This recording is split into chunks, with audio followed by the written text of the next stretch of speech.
നമസ്കാരം. കലാകൗമുദി ഓൺലൈനിലേക്ക് സ്വാഗതം. രാഹുൽ മാങ്കൂട്ടത്തിൽ വിഷയമൊക്കെ കോൺഗ്രസിനെ വരിഞ്ഞു മുറുക്കി ശ്വാസം മുട്ടുമ്പോൾ ഇന്ത്യൻ യൂണിയൻ മുസ്ലിം ലീഗ് UDF-ലെ രണ്ടാമത്തെ പ്രമുഖ കക്ഷി, ഒരുപക്ഷെ കോൺഗ്രസിനേക്കാൾ സ്വാധീനമുള്ള കക്ഷി മിണ്ടാതിരിക്കുകയായിരുന്നു. എന്തുകൊണ്ടാണ് അവർ മിണ്ടാതിരിക്കുന്നത്? പണ്ട് UDF-ന് എന്ത് ഭീഷണി ഉണ്ടായാലും ചാടിയിറങ്ങി പ്രതിരോധിക്കുന്നത് മുസ്ലിം ലീഗായിരുന്നു. മുസ്ലിം ലീഗ് അണികളാണ് പൊതുവെ UDF-നെ നിലനിർത്തുന്നത്. ഇത്തവണ രാഹുൽ മാങ്കൂട്ടം, ഷാഫി പറമ്പിൽ ഇവർക്കെതിരെയുള്ള ആരോപണങ്ങൾ ഉയർന്നപ്പോൾ അപ്പോഴും ലീഗിലെ കുറേ പേർ അവരെ സംരക്ഷിക്കാൻ വേണ്ടി നിരന്നു നിന്നിരുന്നു. എന്നാൽ ലീഗ് നേതൃത്വം പൊതുവെ നിശബ്ദരായിരുന്നു. ഇനി UDF-നെ സംരക്ഷിക്കേണ്ട ബാധ്യത തങ്ങൾക്കില്ലെന്നും കോൺഗ്രസിന് ഉള്ള ബാധ്യത മാത്രമേ തങ്ങൾക്ക് ഉള്ളുവെന്നും അതിൽ കവിഞ്ഞ ഒരു ബാധ്യതയും ഇല്ലെന്നും ലീഗ് നേതൃത്വം അസന്നിഗ്ധമായി വ്യക്തമാക്കി കഴിഞ്ഞു. എന്നുവെച്ചാൽ UDF-നെ നിലനിർത്തേണ്ട ബാധ്യതയും ഉത്തരവാദിത്വവും ലീഗിനല്ല, പ്രധാനമായിട്ടും കോൺഗ്രസിനാണ്. രണ്ടാമത്തെ ഘടകകക്ഷി എന്നുള്ള നിലയിലെ ഉത്തരവാദിത്തം മാത്രമേ മുസ്ലിം ലീഗിനുള്ളൂ. അതുകൊണ്ട് ഇനി കോൺഗ്രസ് തങ്ങളുടെ ഭാഗത്തു നിന്നും അതിരുത് കടന്ന ആത്മാർത്ഥത പ്രതീക്ഷിക്കേണ്ട എന്നാണ് ലീഗ് നേതൃത്വം വ്യക്തമാക്കുന്നത്. നേരത്തെ ലീഗിൻ്റെ ആത്മാർത്ഥത എന്ന് പറഞ്ഞാൽ അതിര് കടന്നതായിരുന്നു. കോൺഗ്രസിനേക്കാൾ വലിയ ആത്മാർത്ഥതയായിരുന്നു രാഹുൽ ഗാന്ധിയോടും പ്രിയങ്കയോടും നെഹ്റു കുടുംബത്തിനോടുമൊക്കെ. കോൺഗ്രസിനേക്കാൾ വലിയ ആത്മാർത്ഥതയായിരുന്നു കോൺഗ്രസ് സ്ഥാനാർത്ഥികളോട് മുസ്ലിം ലീഗിന്. കോൺഗ്രസിനേക്കാൾ വലിയ ആത്മാർത്ഥതയായിരുന്നു കോൺഗ്രസിൻ്റെയും UDF-ൻ്റെയും പരിപാടി വിജയിപ്പിക്കാൻ മുസ്ലിം ലീഗിനുണ്ടായിരുന്നത്. ഇനി അതൊന്നും ഉണ്ടാകില്ല. ലീഗിൻ്റെ വഴി നോക്കുകയാണ്. ഘടകകക്ഷി എന്നുള്ള നിലയിലുള്ള സഹകരണവും പ്രവർത്തനങ്ങളും അല്ലാതെ ഇനി ഞങ്ങളായിട്ട് നിങ്ങളെ പൊക്കിപ്പിടിക്കുന്ന പരിപാടി ഉണ്ടാകില്ല എന്നാണ് ലീഗ് നേതൃത്വം വ്യക്തമായി തന്നെ കോൺഗ്രസ് നേതൃത്വത്തോട് പറഞ്ഞത്. കാരണം ഞങ്ങൾക്ക് ഞങ്ങളുടെ വഴി നോക്കിയില്ലെങ്കിൽ പണി കിട്ടുന്നത് ഞങ്ങൾക്ക് തന്നെയായിരിക്കും. കോൺഗ്രസ് എന്തായാലും ഒരു അഖിലേന്ത്യാ പാർട്ടിയാണ്.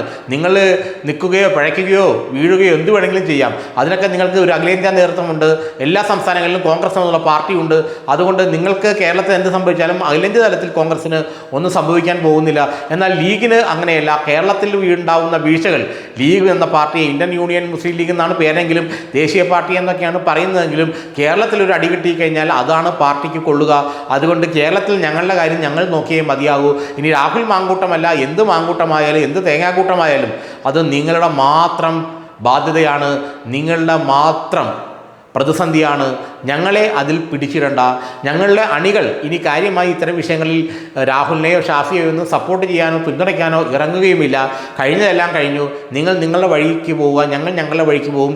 ഒരു മുന്നണി മര്യാദ അനുസരിച്ചുള്ള കൊടുക്കൽ വാങ്ങലുകൾ മാത്രമേ ഇനി ലീഗും കോൺഗ്രസും തമ്മിൽ ഉണ്ടാവൂ എന്നാണ് ലീഗ് നേതൃത്വം പറയുന്നത്. കാരണം മറ്റൊന്നുമല്ല, കോൺഗ്രസിൻ്റെ ഈ വിഴുപ്പ് പാണ്ഡങ്ങളൊന്നും ചുമക്കേണ്ട ബാധ്യത ലീഗിനില്ല. ലീഗ് നല്ല ക്ലിയറായിട്ട് മുന്നോട്ട് പോവുകയാണ്.